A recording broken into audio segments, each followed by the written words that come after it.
오늘 보실 하나님의 말씀은 요한복음 20장 1절부터 10절까지 함께 보도록 하겠습니다.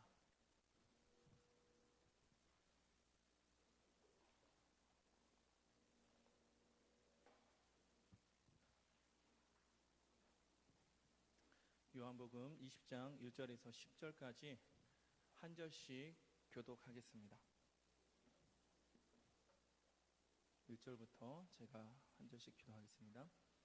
안식 후 첫날 일찍이 아직 어두울 때에 막달라 마리아가 무덤에 와서 돌이 무덤에서 옮겨진 것을 보고 예수께서 사랑하시던 그 다른 제자에게 달려가서 말하되 사람들이 주님을 무덤에서 가져다가 어디에 두었는지 우리가 알지 못하겠다 하니 베드로와 그 다른 제자가 나가서 무덤으로 갈새 둘이 같이 다름질을 하더니 그 다른 제자가 베드로보다 더 빨리 달려가서 먼저 무덤에 이르러 구부려 세마포 놓인 것을 보았으나 들어가지는 아니하였더니 시몬 베드로는 따라와서 무덤에 들어가 보니 세마포가 놓였고 또 머리를 쌌던 수건은 세마포와 함께 놓이지 않고 딴 곳에 쌌던 대로 놓여 있더라.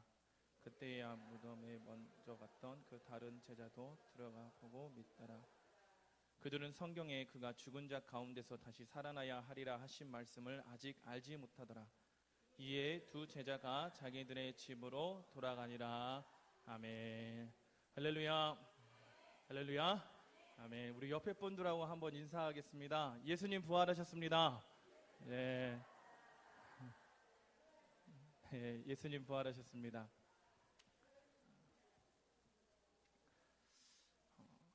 우리 목회자들 중에 특히 이제 제가 신학교 다닐 때 우리 전도사들 사이에서 전설적으로 내려오는 그 부활절 설교가 있습니다.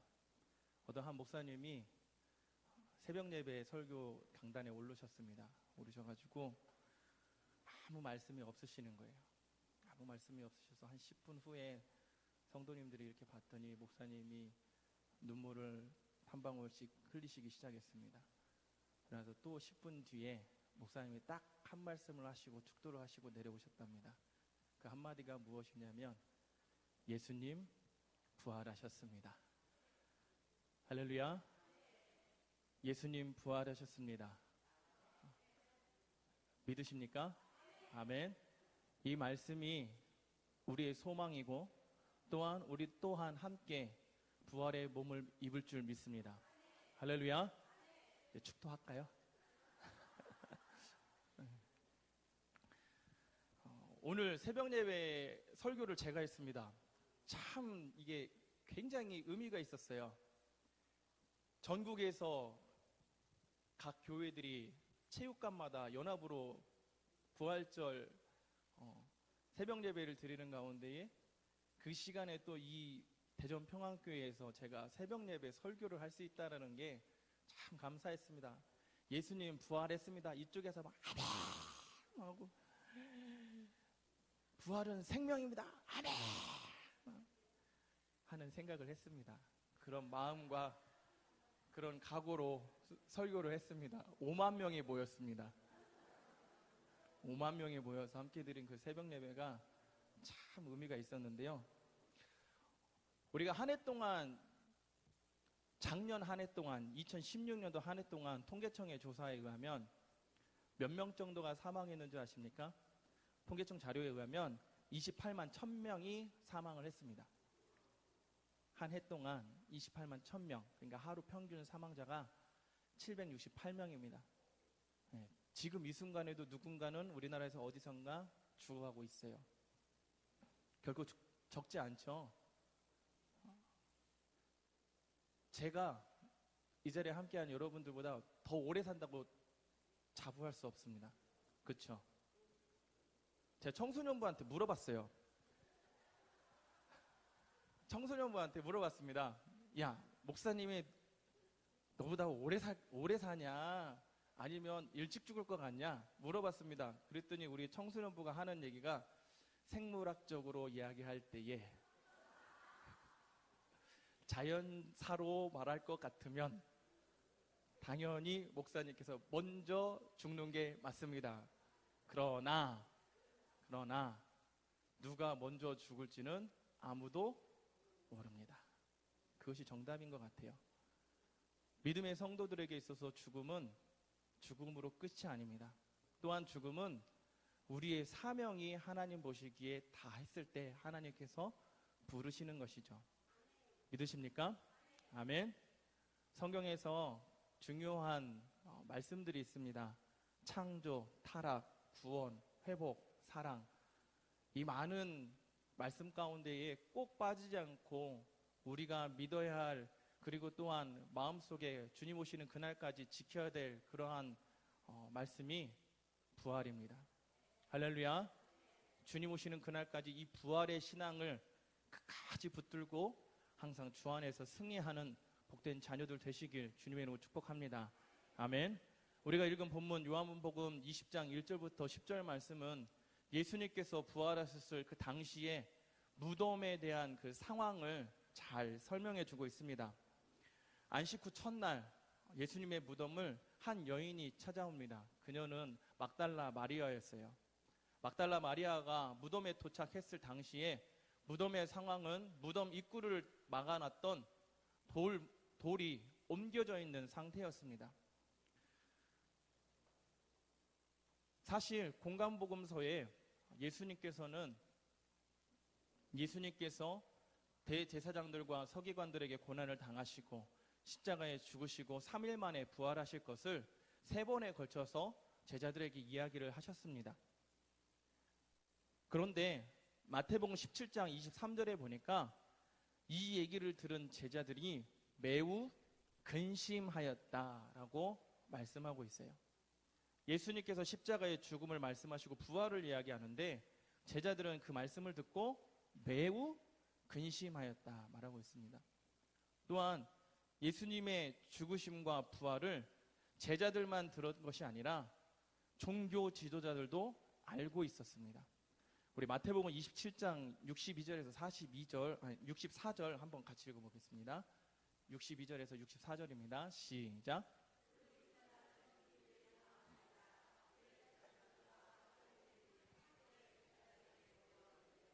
주여, 저 속이던 자가 살아있을 때에 말하되 내가 사흘 후에 다시 살아나라 한 것을 우리가 기억하노니 그러므로 명령하여 그 무덤을 사흘까지 굳게 지키소서.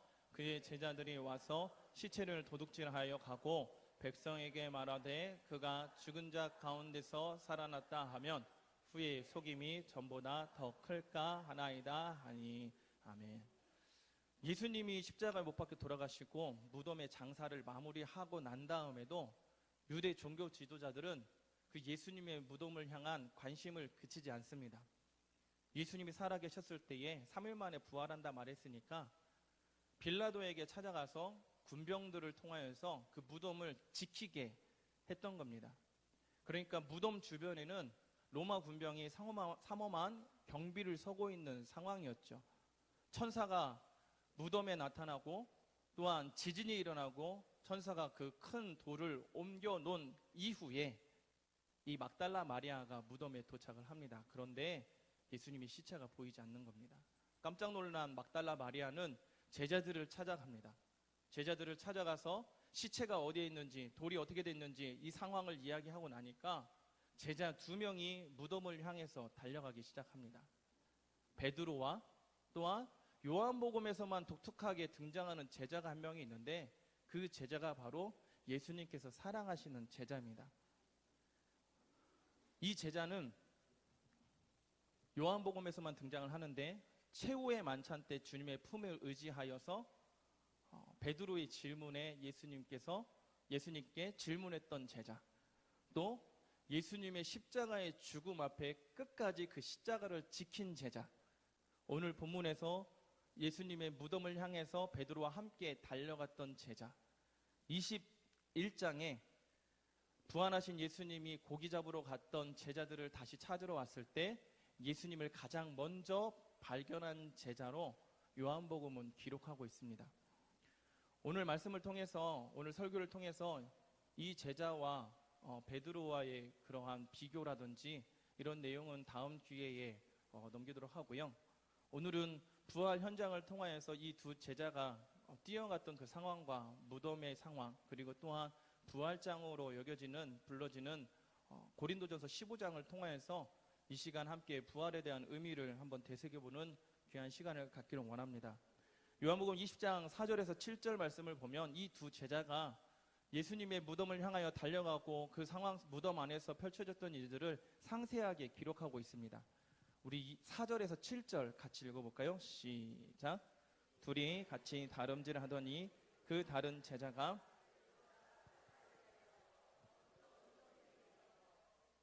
구부려 세마포 놓인 것을 보았으나 들어가지는 아니하였더니 시몬 베드로는 따라와서 무덤에 들어가 보니 세마포가 놓였고 또 머리를 쌌던 수건은 세마포와 함께 놓이지 않고 딴 곳에 쌌던 대로 놓여 있더라. 아멘. 막달라 마리아의 말을 들은 이 두 제자가 무덤을 향해 갑니다. 그런데 그냥 가지 않았어요. 어떻게 했어요? 달리기를 했습니다. 우리 흔한 말로 뜀박질을 했죠. 그런데 이 두 제자 중에 어떤 제자가 먼저 무덤에 도착했어요? 예수님께서 사랑하시는 다른 제자가 무덤에 먼저 도착을 합니다. 그리고 돌이 옮겨져 있는 무덤을 넌지시 보니 세마포가 어떻게 해요? 놓여 있어요. 그런데 아직 이 제자는 무덤 안으로 들어가지는 않습니다. 뒤늦게 뛰어온 베드로가 과감하게 무덤 안으로 들어가죠. 그리고 무덤 안에 상황들을 성경은 잘 기록하고 있습니다. 시몬 베드로는 따라와서 무덤에 들어가 보니 세마포가 놓였고 또 머리를 쌌던 수건은 세마포와 함께 놓이지 않고 딴 곳에 쌌던 대로 놓여 있더라. 아멘. 이스라엘 그 장례 문화 가운데에 시체를 쌌던 배가 있고 또 머리를 쌌던 수건이 있습니다. 그런데 이 수건이 처음 장례 지냈던 그대로 쌌던 그대로 어떻게 있다고요? 놓여져 있던 것을 베드로는 확인을 합니다. 이것은 무엇을 의미할까요? 예수님의 부활이 사람들의 상상력을 동원한 상상력 가운데에 태어난 부활이 아니라는 것입니다. 또한 예수님의 부활 그 현장 가운데에 사람들의 손을 타지 않았다는 것을 의미합니다. 사랑하는 성도 여러분, 부활은 사실입니다. 할렐루야. 부활은 살아계시는 하나님의 말씀을 통한 하나님의 능력인 줄 믿으시기 바랍니다. 할렐루야. 부활은 로마서 1장 4절 말씀 가운데에 부활을 통하여 예수께서 하나님의 아들 되심을 선포하는 것으로 믿으시기 바랍니다. 할렐루야. 쌓였던 그대로 우리가 상상할 수 없는 하나님의 방법대로 예수님께서 부활하신 겁니다. 그래서 예수님을 쌌던 배와 그리고 머리를 쌌던 수건이 쌌던 그대로 그 무덤 가운데에 놓여져 있던 것입니다.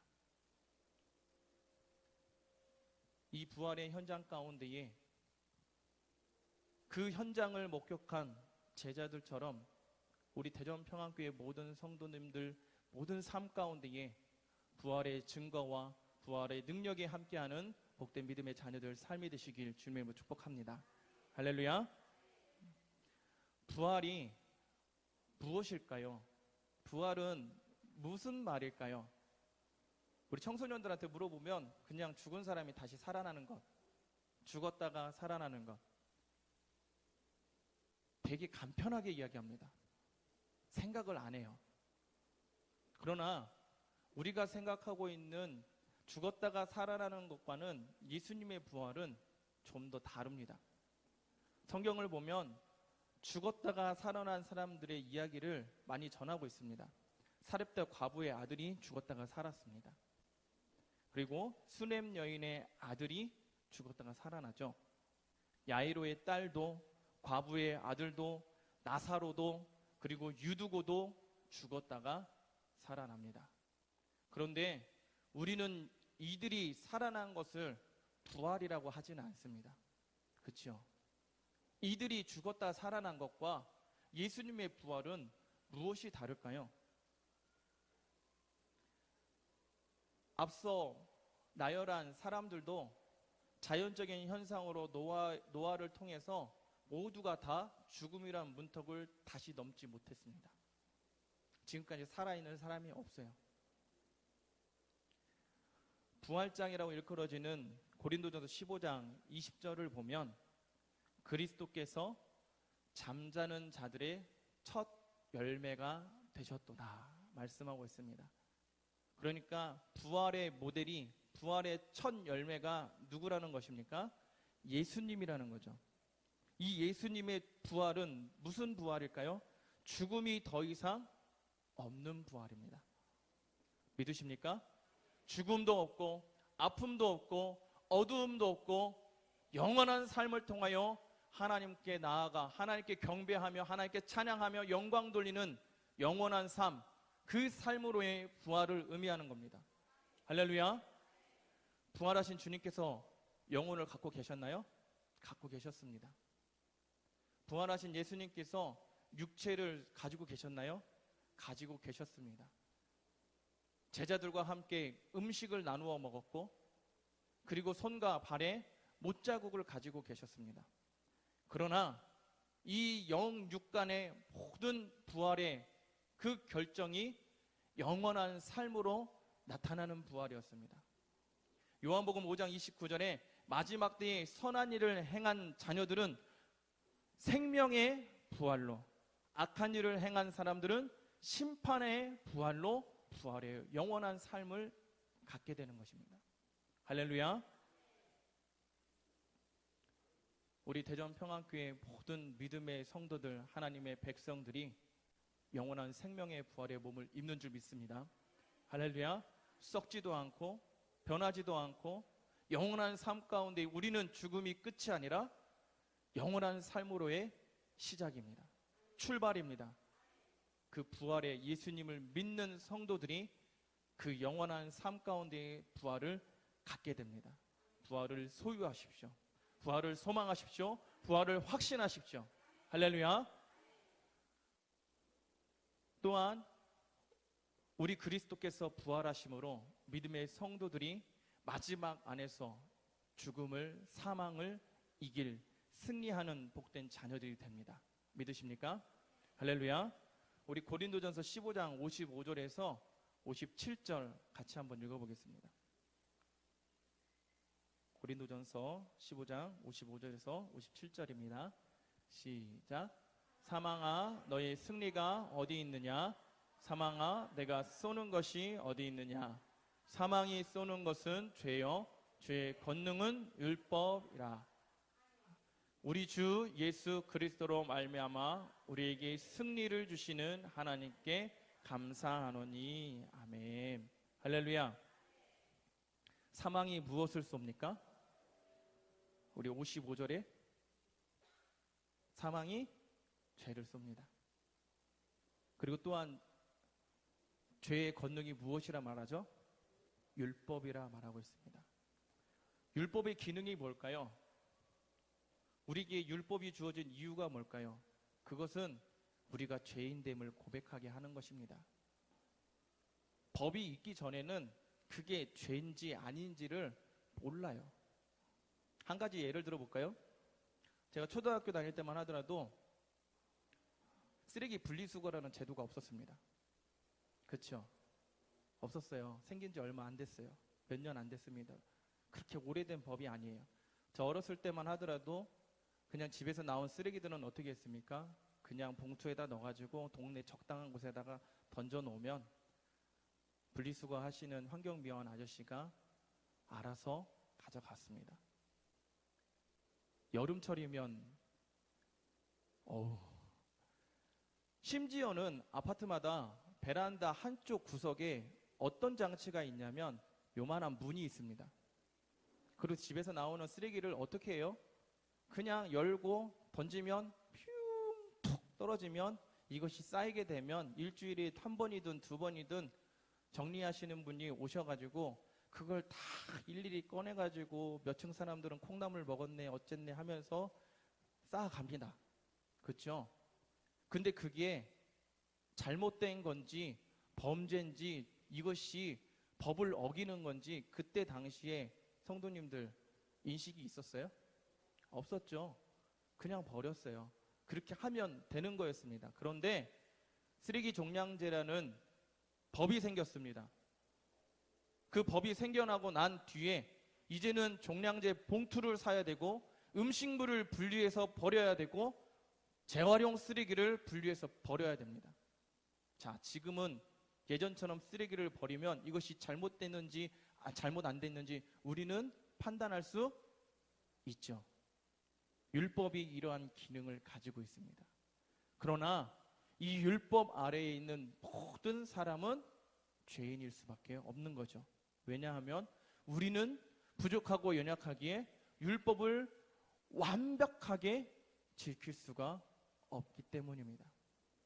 이 자리에 함께 설교하고 있는 저 또한 예수 그리스도의 십자가의 은혜가 필요한 한 사람의 죄인입니다. 이 죄를 통하여서 우리에게 주어진 그 사망의 권세를 예수님께서 십자가에 못 박혀 돌아가시고 3일 만에 부활하심으로 그 사망 권세를 깨뜨리시고 승리하신 줄 믿으시기 바랍니다. 할렐루야. 누구를 통해서 이길 수 있습니까? 누구를 통해서 우리에게 승리를 줄 수 있습니까? 누구를 통해서 우리가 사망 권세를 이길 수 있습니까? 십자가에 못 박혀 돌아가시고 3일 만에 부활하신 예수 그리스도를 통해서 우리는 사망 권세를 이길 수 있습니다. 할렐루야. 그리스도 안에서 참된 승리와 그 확신을 가지고 날마다 승리의 그 감격으로 사시는 믿음의 자녀들 되시길 주님으로 축복합니다. 할렐루야. 아멘.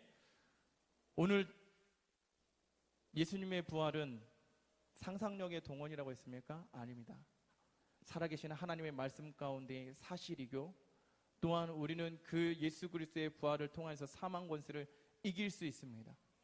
오늘 말씀 가운데 굉장히 중요한 포인트를 우리가 함께 나누었으면 좋겠습니다.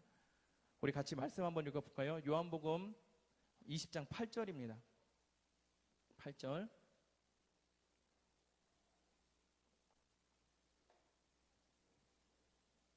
8절 같이 읽겠습니다. 시작. 그때야 무덤에 먼저 갔던 그 다른 제자도 들어가 보고 믿더라. 아멘. 달리기를 했습니다. 아까 누가 먼저 무덤에 도착했다고요? 예수님께서 사랑하시는 제자가 먼저 도착했어요. 그런데 무덤 안에는 누가 먼저 들어갔습니까? 베드로가 들어갔죠. 그리고 베드로가 주변 안의 상황들을 싹 봅니다. 그리고 난 다음에 두 번째로 누가 들어갑니까? 그 제자가 무덤 안에 들어갑니다. 8절에 그때야 무덤에 먼저 갔던 그 다른 제자도 들어가 보고 어땠다고요? 믿더라 했습니다. 할렐루야. 예수님의 부활은 우리의 머릿속에 머무는 정보가 아닙니다. 예수님의 부활은 우리의 생각에 머무는 그러한 지식이 아닙니다. 예수님의 부활은 살아계신 하나님의 말씀으로 우리의 삶을 변화시키고 우리의 소망이요 믿음입니다. 할렐루야. 마지막 때에 주님 오신 그날에 우리가 영원한 몸을 입고 영원한 생명으로 하나님과 함께 예수 그리스도 안에서 부활의 몸을 입을 그 믿음, 그 확신, 그 가운데에 부활의 몸을 입는 것입니다. 할렐루야. 예수님이 다시 오실 그날까지 이 부활의 확증과 확신, 그 믿음이 변치 않는 복된 믿음의 자녀들 되시길 주님으로 축복합니다. 다름질을 하고 무덤을 살피고 그 무덤에 어떠한 변화가 있었는지 그것을 바라보고 제자들도 다 눈으로 보고 알고 있었습니다. 그러나 믿음에 이른 자는 누구예요? 예수님께서 사랑하시는 다른 제자라는 겁니다. 사랑하는 성도 여러분, 우리가 신앙생활을 하면서 신앙에 믿음이 빠지면 안 됩니다. 믿음이 빠지면 우리의 이성이 우리의 신앙을 이끕니다. 이러면 안 되지. 집사가 저러면 안 되지. 목사님이 그렇게 말하면 안 되지. 안 되지, 안 되지, 안 되지. 믿음의 눈으로 바라보면 아멘입니다. 할렐루야. 이성적인 판단으로 부활이 설명됩니까? 과학적인 증명으로 부활이 가능합니까? 오늘 말씀 가운데에 제자에게 어떠한 일이 펼쳐졌습니까? 믿더라. 할렐루야. 살아계시는 하나님의 말씀을 믿고 소망하고 기다리고 지켜나가는 사랑하는 우리 대정평화교회 모든 성도님들 되시길 주님으로 축복합니다. 할렐루야. 그래서 어떠한 유혹과 어떠한 상황 속에서도 부활의 신앙을 가지고 항상 날마다 그 구원받은 그 감격과 그 감동과 그 감사로 항상 승리하는 복된 자녀들 되시길 주님으로 축복합니다.